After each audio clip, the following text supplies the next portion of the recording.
मैं professor doctor साहर फातिमा हूँ। मैं कंसल्टेंट गायनेकोलॉजिस्ट हूँ और मेरी सब स्पेशलिटी है gynaec, minimal invasive surgeries, cancer related cases और इनफर्टिलिटी यानी बेऔलादगी के मसाइल। इसके अलावा ख़वातीन की जो दीगर गायनी और ऑप्स रिलेटेड मसाइल होते हैं उनको भी मैं डील करती हूँ। मैं गायनी के एक लीडिंग मेडिकल कॉलेज में प्रोफेसर हूँ और इसके अलावा मैं कराची में डिफरेंट हॉस्पिटल में प्राइवेट प्रैक्टिस भी करती हूँ। आज जिस टॉपिक के बारे में हम बात करेंगे वो एक बहुत इम्पॉर्टेंट टॉपिक है और वो है इनफर्टिलिटी, बेऔलादी के मसाइल। पाकिस्तान में 20% से ज़्यादा कपल ऐसे हैं जो बेऔलादी का शिकार होते हैं और उनके इलाज में जो सबसे बड़ी एक प्रॉब्लम होती है वो एक सेल्फ गिल्ट होती है। बहुत दफ़ा लोग अपने आप को इल्ज़ाम दे के बैठ जाते हैं कि बच्चा नहीं हो सकता और अपना इलाज ही नहीं कराते, जबकि बेऔलादगी के जो वजूहात होती हैं उनमें 80% वजूहात ट्रीटेबल होती हैं और उनके इलाज के साथ आसानी के साथ बच्चा ठहर सकता है।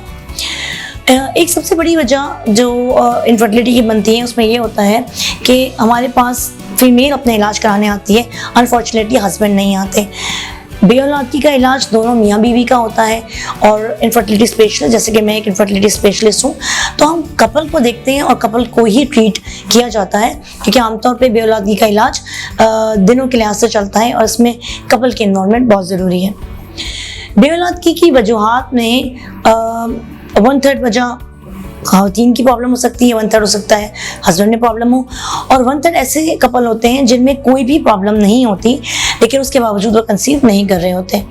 ऐसे कपल्स को आमतौर पे हम टैबलेट्स के देते हैं और वो टैबलेट्स के ज़रिए कंसीव कर जाते हैं। बेऔलादगी की दीगर वजूहात में ख़वातीन में पॉलीसिस्टिक ओवरी का होना, एंडोमेट्रोसिस का होना, ओवरियन सिस्ट का होना या हार्मोनल प्रॉब्लम होना बहुत कॉमन है। इसके अलावा बच्चेदानी में रसोली होना, जैसे यूट्रस में फाइब्रॉइड हो या कोई और प्रॉब्लम हो यूट्रस में, ये भी वजह हो सकती है। ट्यूबल ब्लॉकेज भी एक वजह हो सकती है बच्चे ना ठहरने की। और जो मेल हजरात होते हैं उनमें यूजुअली हार्मोन रिलेटेड प्रॉब्लम ज़्यादा होती है बेऔलादगी की जो वजह बनती है। और कुछ और वजूहात होती हैं जैसे कि उनके जो मेल ऑर्गन्स होते हैं उनमें कहीं ऑब्स्ट्रक्शन हो, जिसके बारे में भी हम डिस्कस करेंगे। अगर आपको बेऔलादगी का इशू है, यूजुअली हम कपल से को रिकमेंड करते हैं कि शादी के 1 साल तक आप नेचुरल कंसेप्शन की कोशिश करें। इस दौरान में आप फॉलिक एसिड ले सकते हैं, मगर अगर फीमेल को और मेल को कोई भी प्रॉब्लम नहीं हो तो हम उनको यूजुअली 1 साल तक वेट करने के लिए कहते हैं। अगर किसी फीमेल या मेल में प्रॉब्लम्स भी हों या फिर उनकी एज भी 35 से ज़्यादा हो और या 1 साल से ज़्यादा का ड्यूरेशन गुजर जाए तो ऐसे लोगों का यूजुअली हम इलाज करते हैं।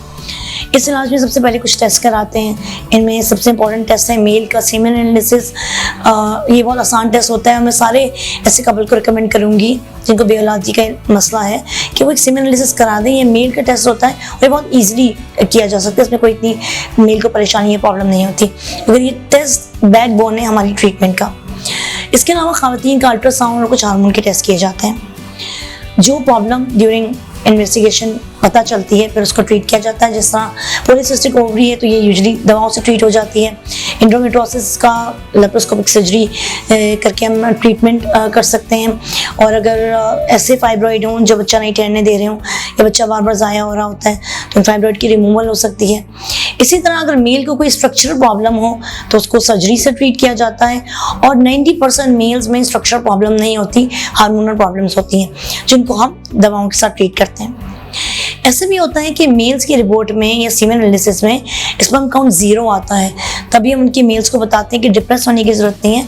एक दफ़ा अगर स्पर्म काउंट 0 आया उसका मतलब ये नहीं है कि स्पर्म काउंट नहीं बढ़ सकता, इसकी डिफरेंट वजूहात हैं। अगर उसकी सही ट्रीटमेंट हो तो स्पर्म काउंट बढ़ भी जाता है और पेशेंट प्रेगनेंट भी हो सकती है।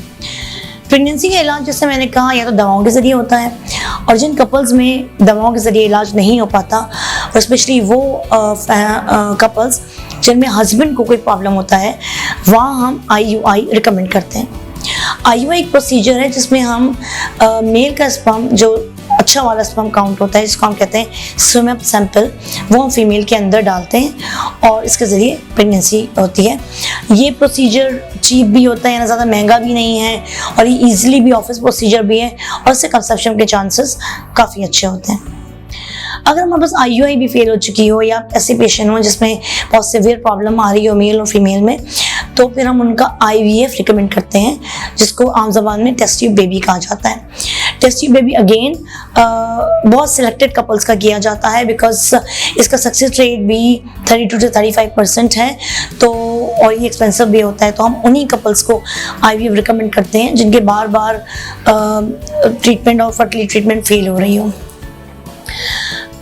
बेऔलादगी के इलाज के लिए जिस तरह मैंने कहा कि जो प्रॉब्लम आपको है उसको हम टारगेट करते हैं।